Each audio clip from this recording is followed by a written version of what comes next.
So, simplifying algebraic expressions. The biggest part on this is that you have to understand the vocabulary, the terms.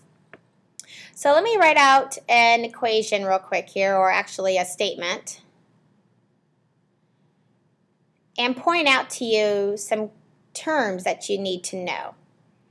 Okay, first of all, any number in front of a variable, let's just say these two, any number in front of a variable is called a coefficient.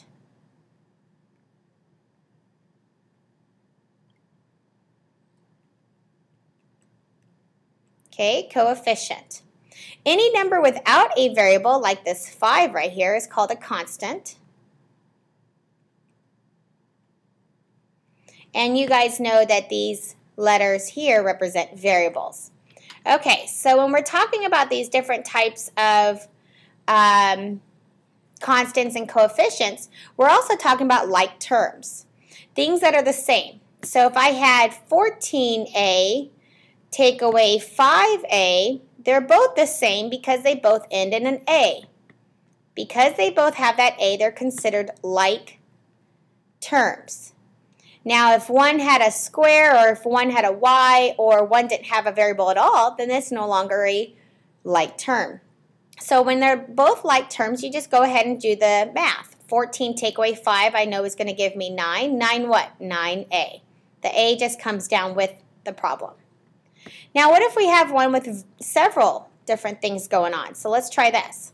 7y plus 8 minus 3y minus 1 plus y. All right, so let's group all the things together. Here's a 7y, here's a negative 3y, and here's a plus y. All right, so let's do this. We go from left to right. 7 take away 3 is going to be 4y. 4y plus y, remember there's an invisible 1 there, becomes 5y. So now all my y's are done. I'm going to come over here and do 5y. All right, now let's do our constants. So we have 8,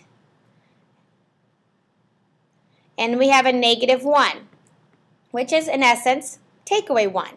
8 take away 1 is going to give me 7. So I'm going to add this to 7. You always want to put your one with the variable first. Okay, you don't want to put the 7 first. You always want to put the one with the variable first. Okay, now let's try something that has a couple different variables. Let's try 9x plus 3y minus 2x plus 5. All right, so first thing, let's do our x's. Here's an x, here's an x. Now include that sign in front of it. That's 9x take away 2x. So 9 take away 2 is going to give me 7, 7x. Okay, now let's try to do 3y and another y. Wait, there isn't one. There's only one 3y. All right, so what that means is we just add that to our problem. So we had the 7x. Let's add the 3y. Why am I adding? Because the 3y is positive.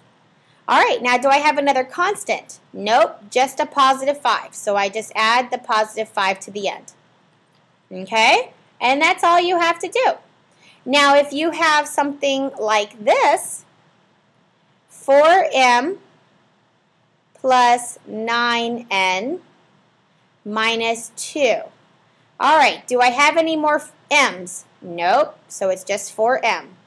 Do I have any n's? Nope, just 9n. And do I have any more constants? Nope. So this one had no like terms. And when that happens, you just put the problem like so on the answer column. You can't do anything with it, so you just leave it alone. All right, what about some distributive property in here? So let's try this one. We have 6 times 5 plus n minus 2n. So now we have to do a little distributive property before we can solve. So we do 6 times 5 gives me 30, plus 6 times n gives me 6n minus 2n. All right, well 30 is my constant. I don't have any more constants, and I know I'm going to write my constant at the end. So let's do 6 take away 2 is going to give me 4n. And that's your final answer. All right, let's try another distributive one. We have 3 times c plus 7 minus c. Okay, so we're going to do 3 times c, which is 3c. 3 times 7 is 21. And then minus c. So let's combine our two c's together. I have 3c take away c. Remember, there's a little invisible 1 there, so it's 3 take away 1, which gives me 2c. Now, do I have any more constants? Nope, just the 21. So I'm going to do 2c plus 21. All right, hopefully this helps you on your homework.